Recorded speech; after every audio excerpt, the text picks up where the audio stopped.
Now, the beauty of all the super apps which have evolved today is that none of them started off as a super app, but rather as a niche app, solving one particular customer problem, one particular journey that they targeted.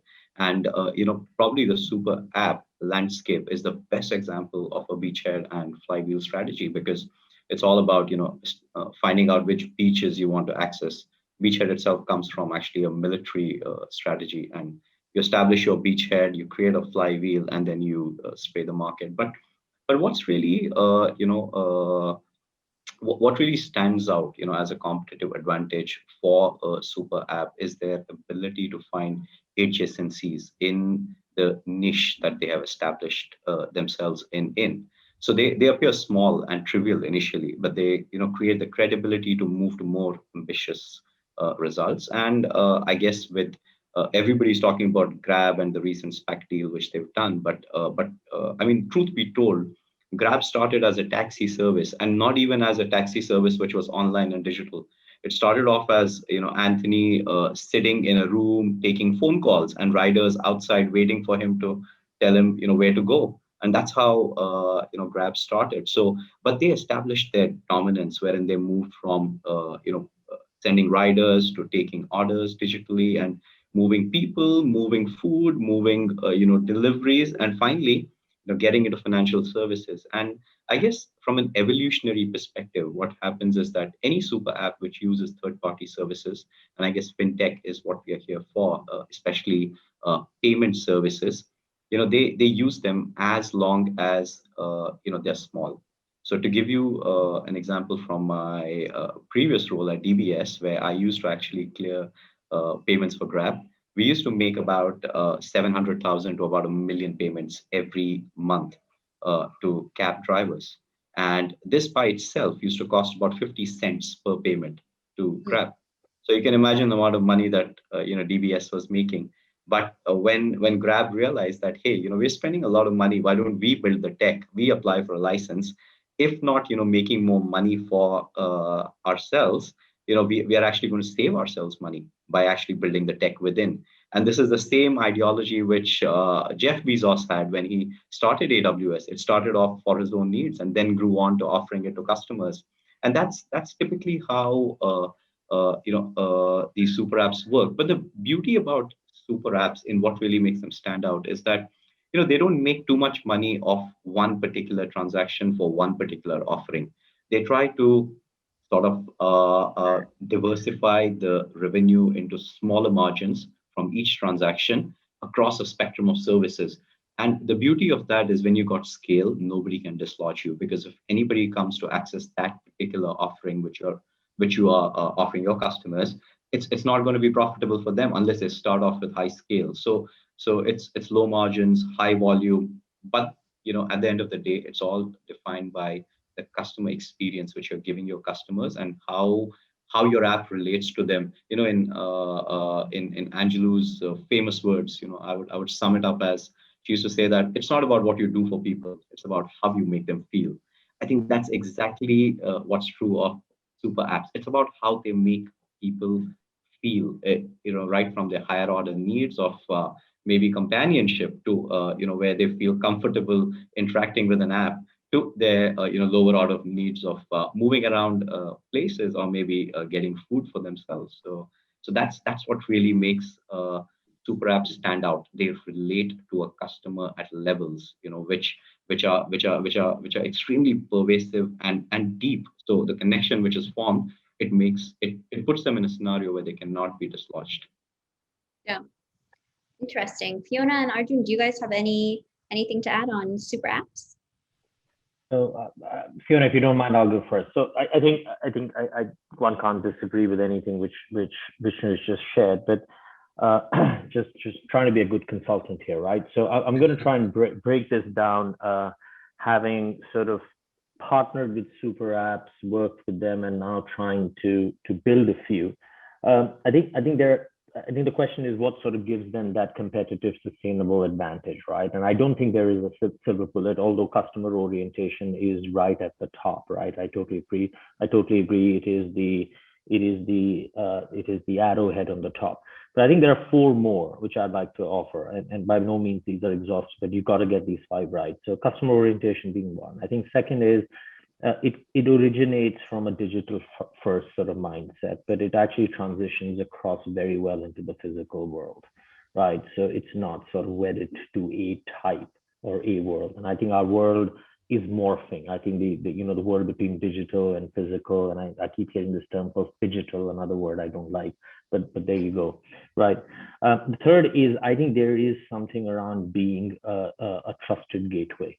And I think that trust is very critical. So it's not just about customer orientation, but as people default to them for more and more activities that they are actually utilizing for, I think it becomes paramount for them to actually build that trust. And that trust is what takes time, and especially when you start introducing financial services products, because trust can break very quickly and not be rebuilt. Two more. One, leveraging the network effect. And I think that is the complementary services. So the successful digital ecosystems, I'll call them that rather than super apps, because it goes beyond super apps, right? Is the ability to not have just a large number of players in the network, but being able to leverage that network effect. And then finally, arguably the most important aspect is this is all stitched together with data, right? And if you don't have this ability to integrate data in a seamless manner, right, you're not going to be able to achieve all four. So I think where the sustainable differentiation comes is not one thing. I think it's about four of them, which is why you actually have a graveyard of failures of super apps that you guys and we guys have not even heard of. People who try to attempt and not being able to successfully execute. That's kind of my 2 cents worth. Fiona, over to you if there's anything.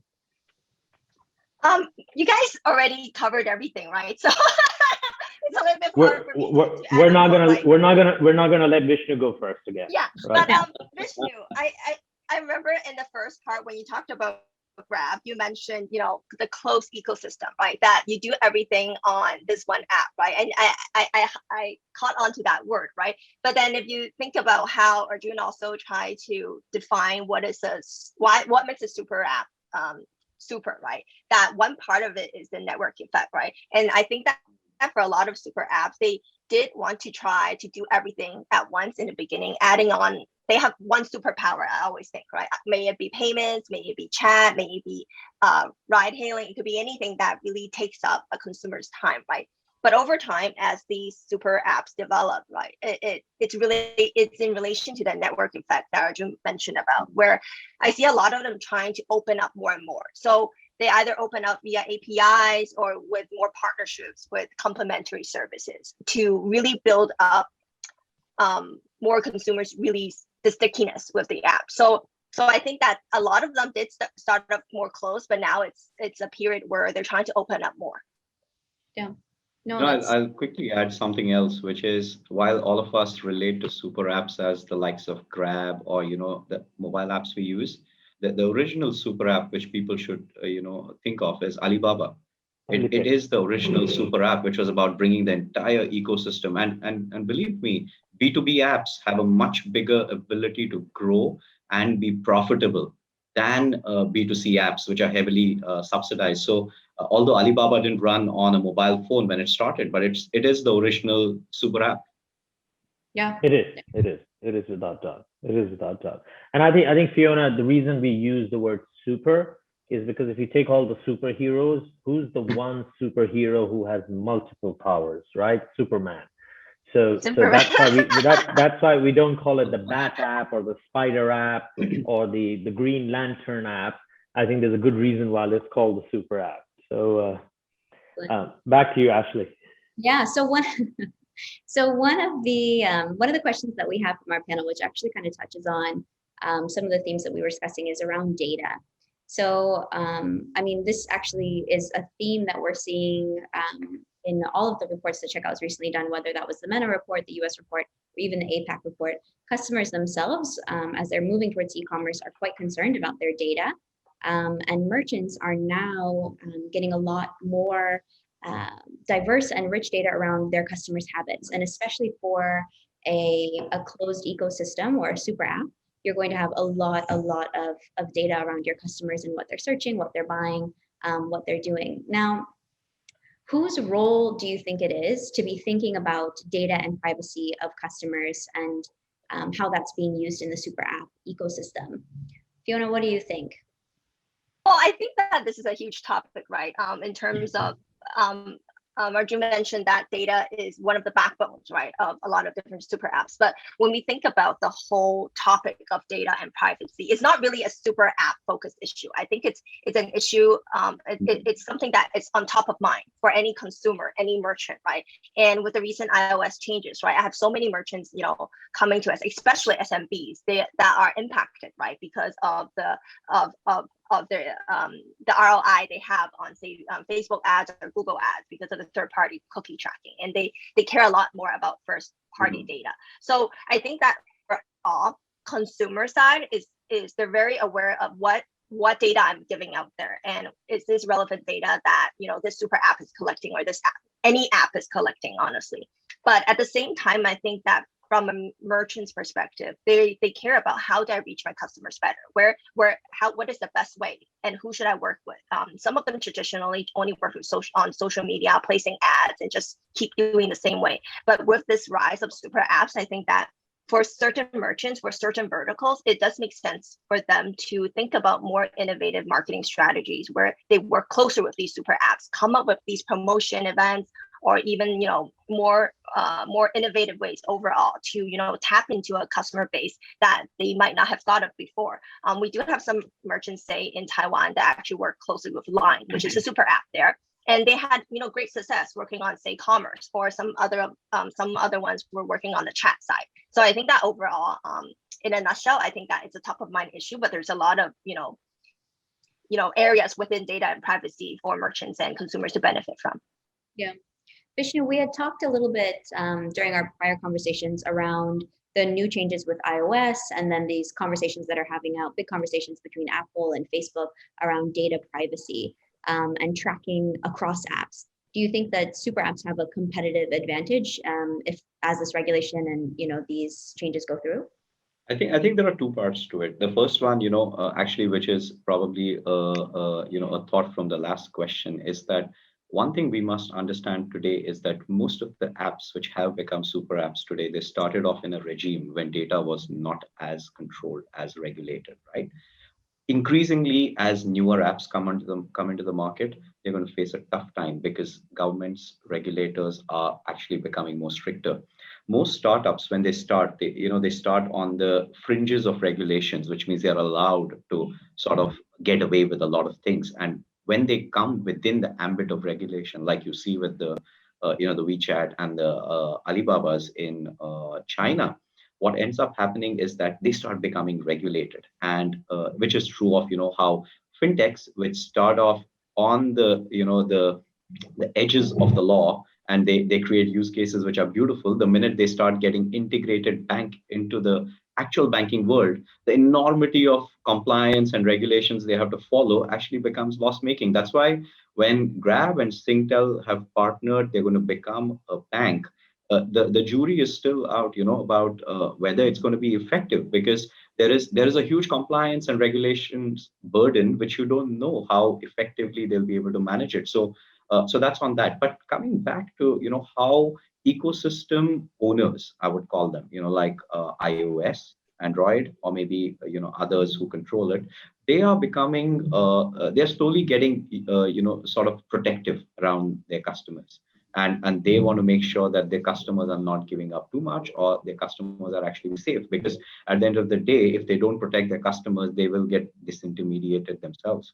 So with the new regulations on Apple, where it does not allow, or rather the default mode is that an app cannot track anything else that's happening with any other app, it does basically reduce personalization.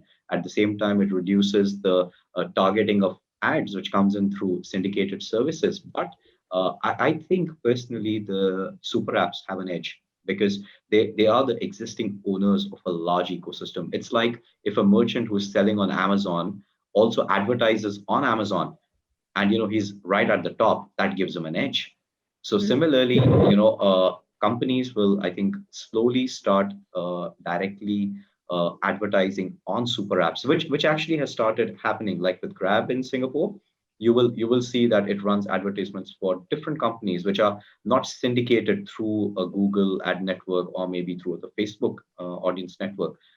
These are straight acquired by them. So I think super apps are going to start off another new business segment, which is targeted advertising through the apps themselves, and they're going to leverage their customer data. But at the same time, it's a very thin line to cross. The minute if they actually start going overboard, that's when customers will dump them as well. So they need to be aware of that. Yeah. So I guess another question from the audience that kind of is aligned to this theme is, super apps in a sense kind of consolidate, they rebundle products and services and experience into one location. So from a merchant perspective, if I'm a small or a medium-sized merchant, how do I compete, right? Is there an opportunity for me to tap into this? Is it more beneficial for me to again kind of feed into the ecosystem, the open APIs of super apps, or should we be encouraging these players to kind of create their own verticals and compete as individuals? Fiona, what do you think? Well, I guess from a SMB perspective, right? I remember a lot of small merchants that we were talking to, they really just go where the traffic is and where they can, maybe there's a new super app that's coming and the traffic is much cheaper, the cost per acquisition is way lower than what they were already doing, and it's actually a new source for them. So I think that for a lot of these merchants, they will find these opportunities, and they think that a lot of times with these super apps, they might attract the biggest marketplaces to like join the app if they have a commerce. Let's just assume they have a commerce component to it, but with that, they would usually, maybe give, the payment could be really cheap.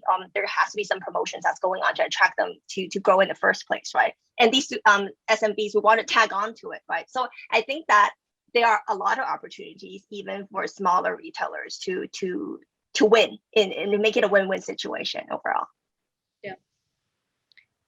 And I'll echo that sentiment, Ashley. It's not just the SMEs or the SMBs, but even the I think the large merchants. If you kind of sort of deconstruct the whole retail model or a retailer's model, there are four sort of big drivers to the business, right? So can I get net new customers, right, who I can't access? Super apps can do a brilliant job with that. Can I reduce my cost of customer acquisition through either relevancy, reducing the cost of marketing, payment, whatever it is? Super apps can actually do a fairly good job. Can I increase the level of frequency and recency of that customer coming back into my stores and shopping or online shopping? And that's again the rich data which allows you to be more relevant, more targeted, and more timely. So I think it goes without saying, as far as during the few years when I was sort of running the payments part of a very large conglomerate, I was completely vetted into the whole super app Kool-Aid, because it sort of made perfect sense for me as a business, because I could tick against all my KPIs. So it's simple, right? At the end of the day, these are simple metrics. They've been there for 50 years, if not longer, and the super apps deliver that. And then there are a number of other sort of advantages. I'll go back to that data privacy question, if I could just sort of come back. So I think there are 3 points I want to bring back on data privacy. I think data as a topic is evolving in every end. Even the regulator doesn't have a full sort of clarity in terms of where they want to go with data privacy. And this has got nothing to do with super app, right? Because this whole open banking, open finance revolution going on here, and they've got this big thing with data going on there. I think the second is, if they want to call themselves super app and that moniker needs to fit with them, then trust is essential, and the way they actually respect data privacy will be critical. And that's when the merchant and the consumer both are concerned, because it's not just about the consumer's data concern, but also the merchant, because they don't want that data to be proliferated.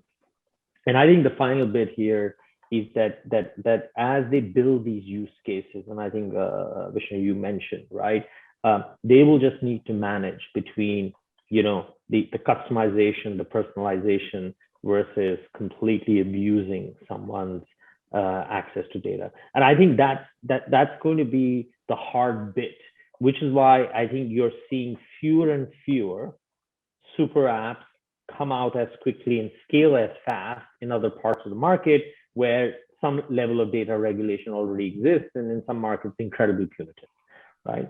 So I'm sorry I missed that last question, but I wanted to make that point because I think this data privacy thing is going to be a big game changer in the way things move. Yeah.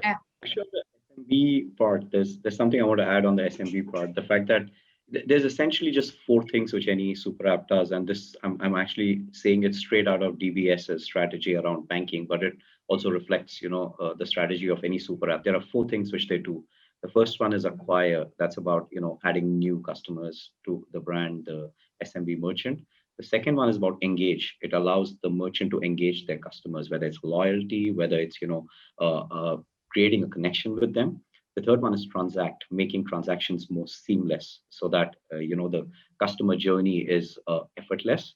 And the fourth one is opening up an ecosystem to the merchants through which they can access a wider network. So these are the four key things which SMEs look for in a super app. Yeah, absolutely. So just to kind of like touch on this point and pivot a little bit selfishly, because obviously payments is my favorite topic. But I think we've heard it echoed that payments tends to be kind of like a key theme around all super apps. And like arguably Grab has positioned their wallets and now their like open source solution with their issued MasterCard as that the theme that's underpinning their ability to do everything. They're able to collect funds from customers. They're able to pay out to merchants who are selling food, or even to their drivers who are, speaking to their original use case, which was mobility. But Arjun, this question is directed to you. How would you say that payments innovation is underpinning the success of these apps? And what do we think, with the move towards embedded payments, what do we think this means for competitors or smaller players on a large scale? Okay, Fiona, good question, hard one. So let me try. And when you mean the smaller players, you mean the smaller payment players, or you mean the smaller retailers? Sorry, if I would. So I originally meant it as like smaller retailers who maybe are able to embed a payment solution. Yeah, but interesting on other PSPs as well. Okay, so I think it goes without saying that any super app. There is a common theme which sort of is across all of them, which is the ability to transact and make a payment. I think that's given. I think it's expanding beyond that, right? I think it was initially just payment. I think now it's actually becoming financial services, right? And these financial services are there to cater to both the needs of the consumer, also to the needs of the merchant. And although we've been seeing a backlash by the regulator against the likes of Alipay and WeChat, I think in a lot of ways it was long overdue. I think it will bring them back into doing things the correct way. I think it will lead to an evolution in their model and the way they transact. But I think the essence of what they will continue to offer is not going to change, right? So payments is definitely going to be an essential bit. Now, the question here is that are these super apps going to be big enough to actually disintermediate the traditional rails, right? In China, that's pretty much been the case. There are certain other emerging markets. India is a great example where you have a product, Paytm is an Indian product. It runs on the UPI platform, which has been created. It's based on faster payments. Visa and MasterCard have just not been able to credit. Now, my hope and wish is that's where the market heads, right? Because I think that creates a more equal market. I think it creates a more efficient market. And I think from a merchant perspective, it can create a much cheaper marketplace, right? Especially in markets where we suffer from incredibly high interchange rates. And I struggle with the concept of those interchange as a merchant, right? So I think payments will continue to be the backbone or an essential bone in the structure of any super app going. I think in the newer markets, I think it'll be more innovative, and the slightly more established markets would be different.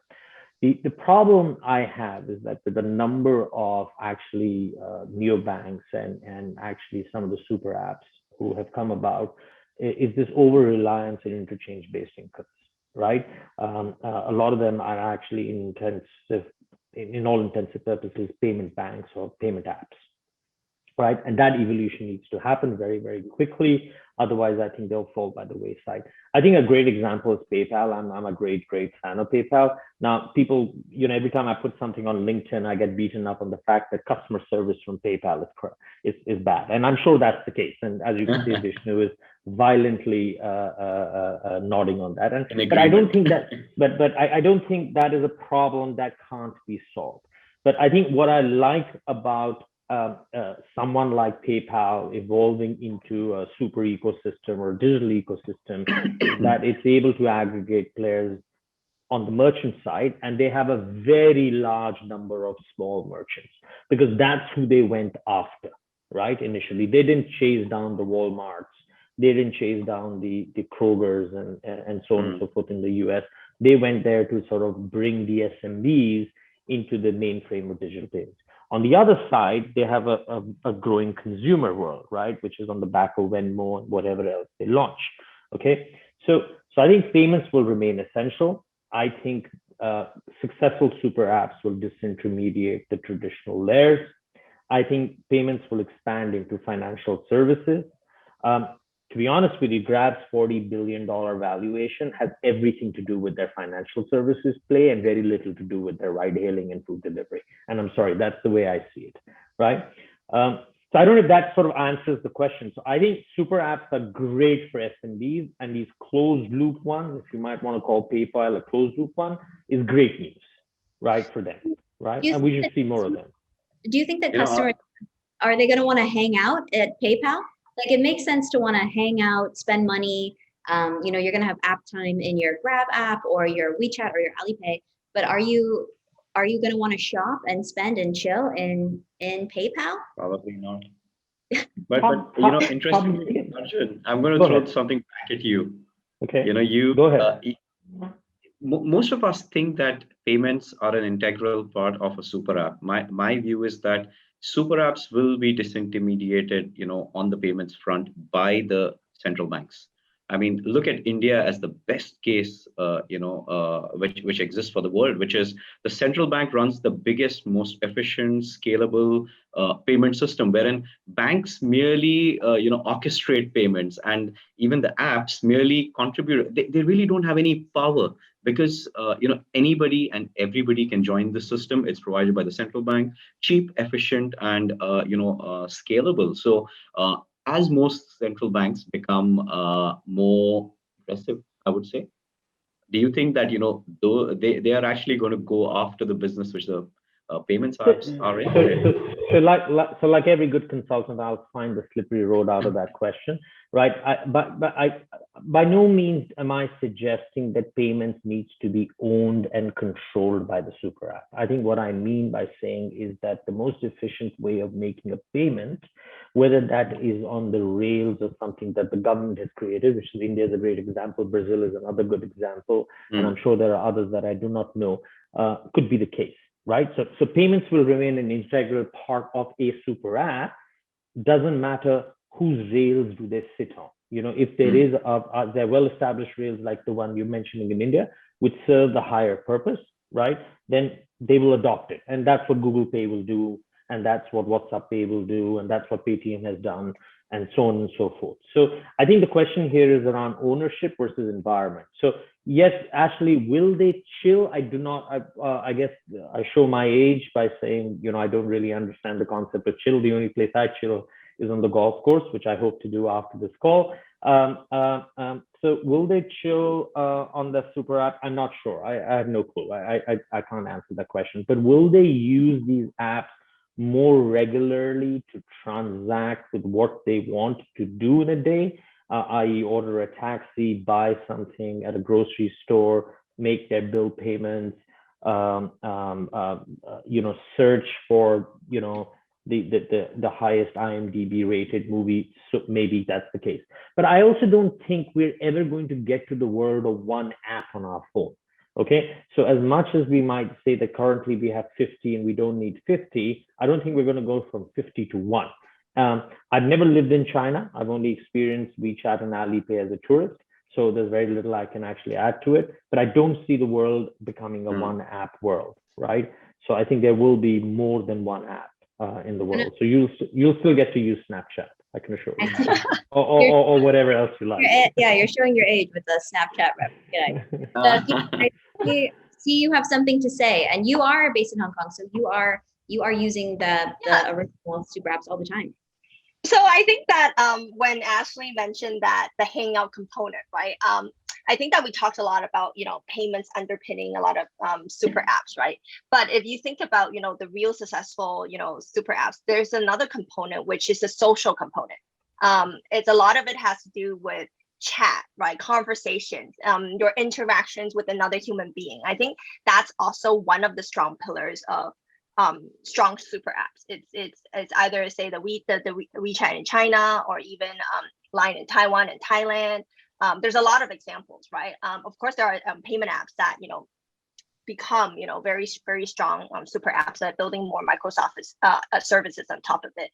But I think that a part of it is to do with the human interaction and the social interaction part of it, and payments is in relation to that, right? Because people go out, well, pre-COVID, right? People go out and they have lunch, and then they want to transfer money to each other, after they had lunch. So I think it's a lot of these daily life, like it's parts of the daily life and how you interact with other people that matters a lot, right? So I think that I saw someone ask a question about the scaling question, right? And if you think about payment and you think about chat, right? Because chat is so embedded in the day-to-day life of every single person, it's actually very hard right now for a new chat player to come up and become the next, we all switch from whatever chat that we're using, chat app we're using, and we switch new. I actually think that's actually quite tough. But there's tons of would be or not want to be or would be or apps out there that want to be a super app. Say WhatsApp, right? No one would say WhatsApp right now is a super app. You would say that WeChat is a super app. That's why WhatsApp is trying so hard to launch payments, right? They're doing that in Brazil, like failed the first time. Now they're coming back again, right? So I think that there are these opportunities on so-called on scaling, because there are certain apps out there that already have a national scale, but to really build in every single market, you have to take care of, say, payments is very localized. It's not something that you can do in one place and scales everywhere. So I think there's a lot of these, more nitty-gritty components to figure out for these apps to really scale globally. Yeah, I think just we've actually gotten 2 questions on this. I wasn't ignoring you guys. I was saving it towards the end. But the questions are around scalability. And so there's talk about Grab and Alipay, who have dominated in their home markets or even their home regions, I would say, and Grab and arguably Gojek's case as well. But is there an opportunity for them on a global scale? Will they be able to scale outside of one specific region? Vishnu, what do you think?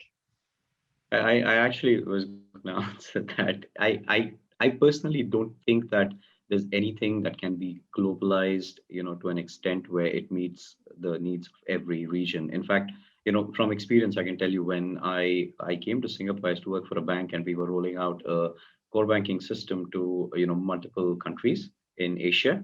And we'd set up a very ambitious target that we'll create a system which is 80% regional and 20% customized, right? And by the time we had already spent about $400 million, we realized that we were 20% regional and we were customizing 80%, not just in every country, but in every region in the country. Like China is 6 countries, Vietnam is about 6 countries, just in terms of the payments and the regulations which you have to follow. So as super apps start going across regions, what they will start facing is these local needs, which vary, and that prevents you from having a sort of a global platform which can meet all needs. You can have common rails, but at the same time you will still need to manage the multiplicity of options and channels and regulations that exist. So scaling is always going to be tough, and my view is that the people who are going to emerge victorious are those who are going to capture one market and and win that market. You can't look at Gojek with the way it's trying to spread across Asia. You don't know what they're going to land themselves in. And actually, let me add that to Vishnu, right? So we can talk about scalability as a topic, but let me just take a step back. why is scalability cross-border so important, right? So how many of us are spending our day-to-day life, which is what super apps are there to enable, beyond the borders of where we live, right? It's a very small percentage of our lives, right? So firstly, is scalability that big a problem or that big a need to be, or is this just an intellectual debate, right? So I think that's one question. I don't have the answer, and I firmly think it's right now as an intellectual debate, because people want to ask the question. There are some good examples of regional growth. I'm not very familiar with them, but very recently I've been following them quite closely. There is a company called Rappi, RAPPI, in South America or Latin America. I think they are already operating across 6 or 7 geographies, largely because I think there is commonality of language. I think their value proposition is very, very similar. I think arguably maybe the regulation has a certain amount of similarity. We might see something similar in the part of the world I'm in, where you could see across the GCC, which is a collection of a few countries, where they tend to shadow each other in terms of regulation. Although having said that, how many banks have successfully expanded across the GCC? There's none, to be honest with you. I don't know one bank which can say that we are big in 2 countries. So I think scalability, let's get the scalability right in the country that you're in. I think in most countries, super apps, unless you're a China or an India, it's a winner take most kind of market, right? If not winner takes all. So let's focus on getting the execution right. In that country, scale, let's become profitable, let's build that network. And I think we can worry about, can I solve the problem to the country next door, or which is, 10,000 miles away. I think that's more of an intellectual debate. But hey, that's my perspective. I don't know if the panel agrees or disagrees with that. Arjun, we haven't even standardized weekends across the world. Look at you. You're going to go on your weekend tonight, and we are still sitting working. So that's the level of standardization the world has. Yeah, I call for 3-day weekends on that. So if you had to look into your crystal ball, so it sounds like we're, I am going to use another buzzword, global. We need something that's globally local. Someone from HSBC is going to call you soon, by the way. We need access to like really individualized finances. And then something that we didn't necessarily chat about, but arguably one of the reasons why we've seen success in this APAC region from the super app perspective is because there is such a big percentage of the population that's underbanked and underserved, and so they're looking for an alternative method. And WeChat Pay, Alipay, GrabPay, Gojek, GoPay are offering all of those things. So my question to you guys, crystal ball, what region do you think is going to be the next big region for the super app trend to take off? I'll go first. I think LATAM and Africa. I think, I think LATAM and Africa. I think it's also got to do with the demographics. So I think it's not just the financial inclusion. I think it's the youth. It's, as you said, the lack of serving.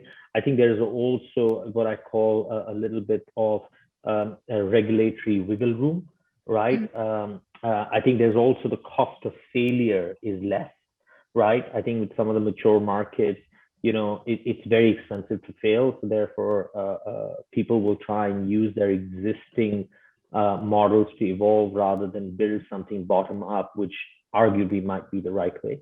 Those are the 2 I'll throw into the. But this is half the world, so I've kind of taken an easy way out, right? So LATAM and Africa, but I think LATAM and Africa could be 2 interesting markets for sure. Got it. Anyone else? Future predictions? I mean, there are just 2 metrics I'll track on which countries are going to be super app centric. It's countries which have a high population and countries which have high GDP. So just add these 2 together and you'll find all the countries, because it needs an economy to scale and it needs, people to use it. So whether it's Brazil, India, China, in my view, the next big one is going to be Indonesia, which is still largely underserved. It's nearly 60% underserved even today, even with all the different companies which operate there. That's primarily in the cities. there's very little, digitalization, as I would call it, which is happening in probably across the thousands of islands which Indonesia has, and it's high GDP, natural resources, and lots of people. So I'll bet on Indonesia. Got it. Fiona, are you a betting woman? Yeah, I'll just add that even in markets where we think that it's already done and then these super apps are already the strongest, I think that when Vishnu mentioned Indonesia, it's going to still be very competitive. I think that if you look at payment wallets, or even if you look at super apps in general, all of these markets are rapidly growing markets. The population's growing. It's a mobile first economy. When there's this growth, I think still more players are going to come in. So I think that I'm not predicting what's going to be the next region, because I think that even in existing regions where there are strong super apps, I still think new super apps still are in contention, right? To become a new great super app. So I think that's my overall comment on the competition. Yeah, amazing. Well, guys, actually, we are just about at time. So I think with this, I'm going to wrap it up. I want to just first say thank you so much to our panelists. They were also contributors to our APAC paper. They've given a lot of time to this, so we're very much appreciative. Please follow them on LinkedIn. They have a lot of great content that everyone is sharing, and they're definitely ones to watch in the region. If you haven't already, please download our APAC report. You can read more about the opinions of these guys. And then also there's some great anecdotes in there about what's happening in the regions and predictions for the future. So everybody have a great weekend ahead, or a great week ahead, and we'll talk to you soon.